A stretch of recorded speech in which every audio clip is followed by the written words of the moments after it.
everyone, it's Racz. Welcome back to the channel. Pretty cool things happened the past couple weeks. I think I've picked up 8 or 10 new subscribers. So I don't know, some of those may have been people who were just looking to beef up their sub count, but I have gotten feedback from some people on the videos, which is awesome, on the Wampum Lake bass and the bait casting. Happy Thanksgiving. As the Thanksgiving present to everybody, what I'm going to do is I've got some illustrations. They're not pro grade, but they're definitely going to serve the purpose. We're going to focus on bass fishing location and actually how to find bass. Even though it's kind of later on in the year, it's a good time to kind of look at that.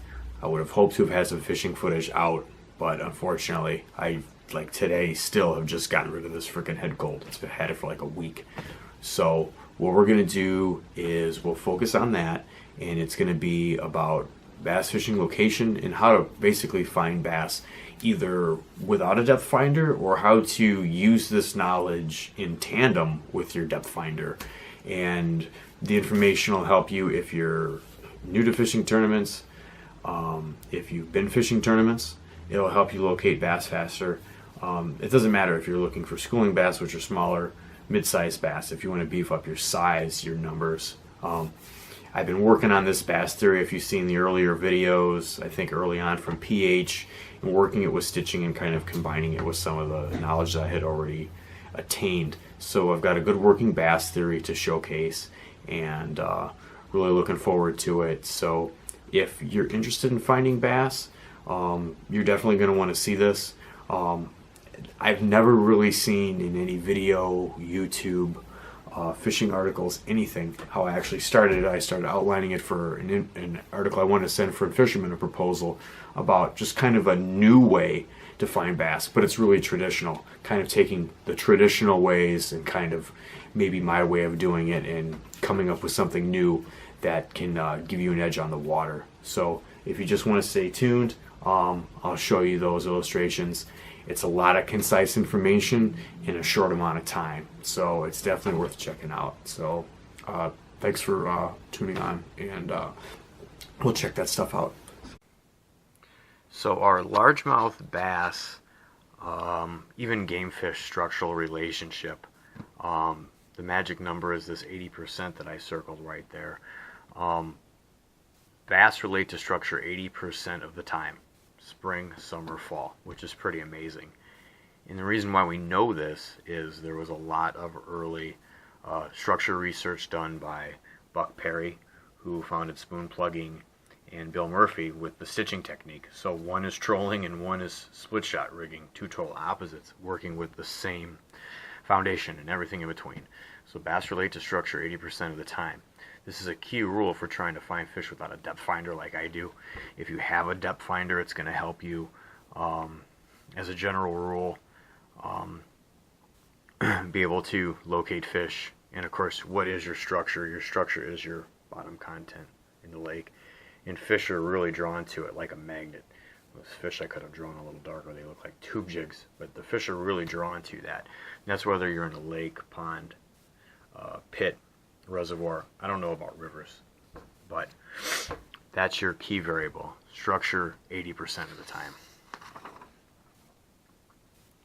Now in spring, bass are scattered and can be found in clearer, deeper water, so presentations can be tougher. So this is the spring, summer, fall aspect of it, and this is spring.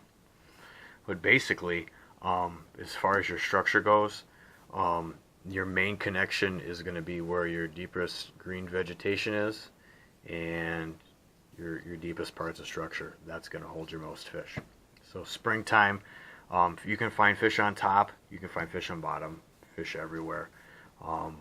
My two top recommendations, I guess, for presentation are like a split shot, because you can fish that stuff real thoroughly. There are weeds just developing in the spring, and split shotting, really nothing's better than feeling it with your finger on the line for that, or a spinner bait to get through. But you know, some people prefer top waters, but I mean, you're only getting a certain amount of fish with that. So that's the springtime. Now for the pH variable, which is probably I touched upon that in the very first video that I ever did.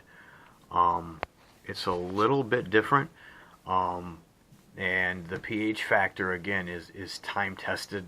And how do we know? The developer of the Larson Factor, I believe the name of it was Larry Larson, is an outdoor writer who published more than 2,000 fishing articles in his life. So he published more bass fishing articles.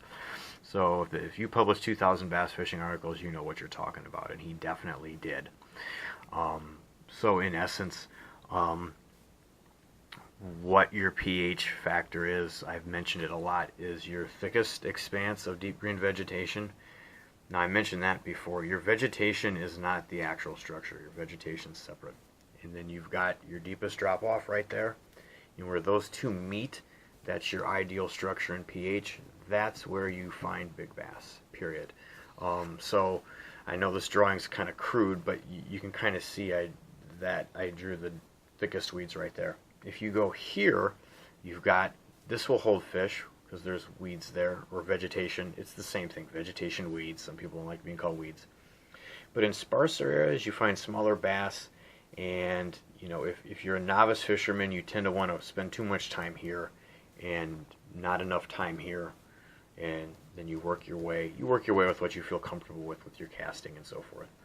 But your pH factor, you don't need. I've had people say, do I need to buy a pH meter? Absolutely not. All you need to do is visually see the vegetation or feel it with your lure or your depth finder and find the drop-offs. So thickest expanse of deep green vegetation, deepest drop-off. Your vegetation is your pH holding oxygen, giving the optimum pH level, which gives you a firm bottom, which is where your deepest drop-offs are. So that's your structure and your pH, and I've proven it that for just working on that as a solid foundation for catching big bass and good numbers of good-sized bass is really key. So that's your pH factor. Now, if we're looking for bass in the summertime, there's a lot of stuff that can want to get our attention, but there are really certain things that are of much more importance than others. So when we have summertime bass, we've got warm, stable weather, making bass shallow, and it's pretty simple. We all know this. If this is the shoreline, and this is reeds and lily pads and some timber, there's lots of bass in and around here.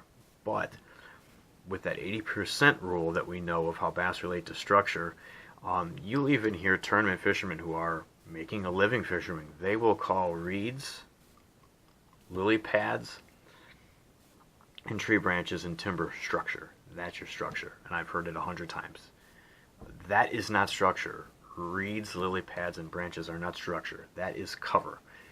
If you're talking about really getting down to the fundamentals of finding bass on structure, that's a separate entity. And the reason why is it's not a permanent enough year-round location to draw bass from. Someone will always contend, no, you're wrong, I see bait fish swimming in here, and that's, you do look for that for signs of activity in here. Or I see bass, but I mean generally it goes down to your pH and your structure. When you have a stable lunar chart, yes, you can get the biggest bass here, but again, they're more going to be in tuned to this area here that's about 20 feet down that has your thickest vegetation and your pH. And the reason why I go over it over and over, it's kind of funny.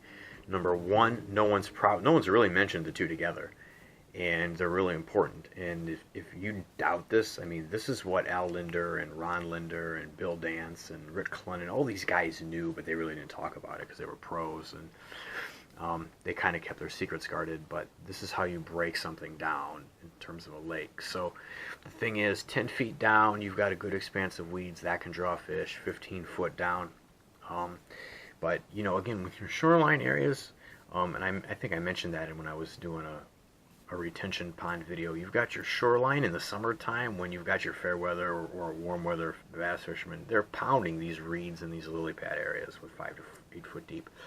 So if there are big bass and they succumb to a couple lures, they become almost impossible to catch. And what pressured bass do is they go down deeper. So it's really easy to cast the shallows of the variety lures. Hey, I got a 2-pounder on a spinnerbait. And a 2-pound bass is a juvenile, a 1.5 pounder, 2, 2.5, even 3. It's much harder to fool deeper bass down here or in through here. So he talks about the pH again, and one more thing to talk about is migration routes. So basically it's real simple. If bass are in a stable environment, they're going to stay where they need to be, but they do move. Some bass will spend an equal amount of time, big bass, between your deeper area and your shallow area, or in between, or vice versa, tend to prefer shallow cover and maybe work their way down. And that depends on fishing pressure and weather and forage. So there are no hard and fast rules for summertime, because my biggest bass of the year are usually caught shallow, always during favorable weather and a good lunar chart, because they weigh the most. But my most consistent catches of big bass are working the deeper areas, or maybe your drop-offs like that. So that's summertime bass, and that's your difference between cover and, again, your structure is your bottom. So structure and cover are different. So for fall bass, it's different in that these weed remnants die off, and later on in the year, if this was September, this would hold bass. So you have an area like this that has vegetation that isn't that deep, where bass really start drawing to, because it's comfortable for them there and it's warm. As it goes down deeper and they seek thermocline and they seek warmer water on the bottom, they're going to relate to the oxygen in much the same way the pH factor does, because it's going to give them a hard bottom. It's where the bait fish are drawn to. And then finally, at the end of the season, your bass are going to be down deeper. But your largest expanse of weed lines and deep green vegetation still, outside of really early fall here, still, this is where everything revolves around. And again, that's fall for those deep drop-offs and the expanses of vegetation, and that's summertime right there. And that's your pH factor, which is your deeper drop-offs and hard bottom. And that's spring too. So basically that's pretty much the pH factor. You can't get around that, the pH structure combination. So, and then again, to recap it, you've got structure, bass related to structure 80% of the time. To me, when I started out, I would have guessed, if you would have asked me, I would say that, I would have said that bass relate to cover 80% of the time. It's just there's a lot going on in the summer, and it's hard to see what's important.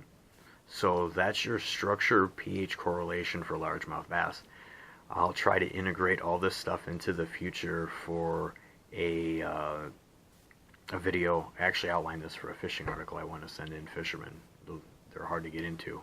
But this is a fresh approach of some traditional proven knowledge, and with our variety of depth finders that we have today, and kayaks and inflatables, whatever your style is, whether you use a depth finder never, a little, or a lot, even if you're using a depth finder all the time, getting a read on what you can see and what you can feel on your lures, you work with your depth finder in order to catch bass. So if you're a tournament angler, whatever it is you're doing, these variables are concrete for bass on how to find them throughout the year. So this video has been a real joy to do, and I hope you liked it. My drawing should suffice for all intents and purposes of what I needed to explain. I haven't gotten many thumbs up lately. If you do like this video, please give me a thumbs up. And if you haven't subscribed to the channel, please consider doing the best I can with the time I've got to try to produce some fresh videos with some interesting information out there.